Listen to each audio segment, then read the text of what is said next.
Is he ready for what's in store for him this week? And what did you say to him when that first happened? I literally called him, and him and I have an interesting relationship. My first words out of my mouth were, "You're the biggest badass I've ever seen," and I actually mean that. Right? I sort of just said it. Everyone these days is a tough guy on the internet or on a keyboard, but when you've actually been shot and you can get up defiant, fist in the air, telling people to stay in the game, to fight. That's exactly the kind of leadership we need. That's actually a man that's been tested. Everyone thinks they're going to be the tough guy. Most aren't. He is, and I could not have been more impressed with him in that moment. And I've been impressed with him for a long time. This was an incredibly close call, and the former First Lady Melania Trump, put it so eloquently in her letter that it was so close. Her whole life could have changed. Your life could have changed.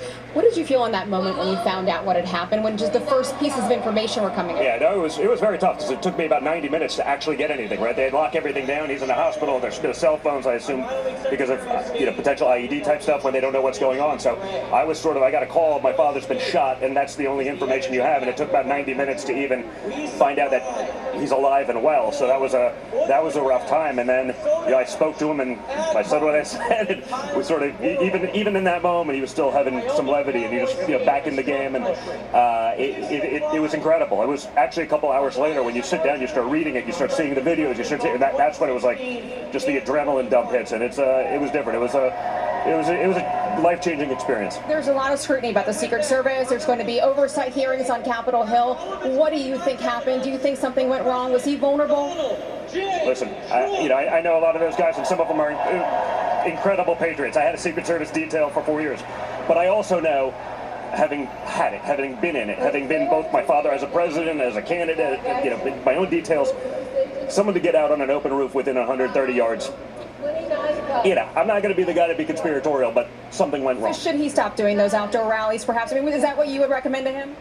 I don't think he'd want to stop doing them. I think you see the response. Maybe, do you want to tell him? Stop, but I think, we got to guard that perimeter a little bit better. I came from a competitive shooting background. A 130-yard shot, it's like a 2-foot putt. That's nothing. It doesn't get easier than that. So that was truly divine intervention as far as I'm concerned. Do you think it's? I agree. Do you think it's sort of finally settled in for him? Divine intervention. It settled in, and he's moving on. The resolve, the defiance that you saw in the seconds after that, he's just going to carry that energy on and fight for our country that way. He's moving on now with this VP pick, J.D. Vance, who obviously was a favorite of yours. Talk to me about why, and what you told your father.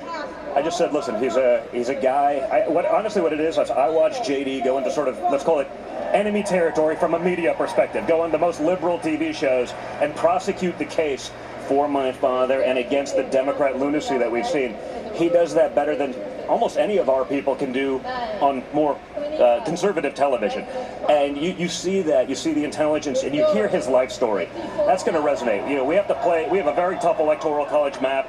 People are like, oh, it's over now. Nothing's over. It's not over. It's not over till the last ballots close on November 5th, and if the Democrats get their way, they'll drag it on till 2:30, 4 in the morning otherwise. So we have to stay in the game. He's a guy that can go to the Rust Belt, to the places like Wisconsin and Michigan and Pennsylvania and articulate that case. He's lived an incredible American dream story, and when more people figure that out, I think they'll see that I was probably really, really correct and sort of my choice. Do you feel like he can lead? There's been some criticism that he doesn't have enough political experience. He's a freshman senator from Ohio, not enough executive. Zero political experience. He rose to peace deals in the Middle East, the greatest job economy in the world, incredible prosperity for everyone with no experience. If experience is a marker for Washington, D.C. politics, it's a bad one.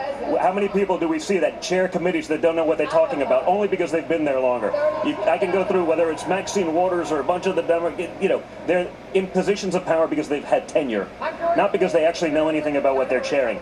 If experience in politics is anything, I don't think it's very important at all, frankly. Thank you very much, sir. Thank you. J.D. Vance is one of your... Hey, what's going on, man? How you doing?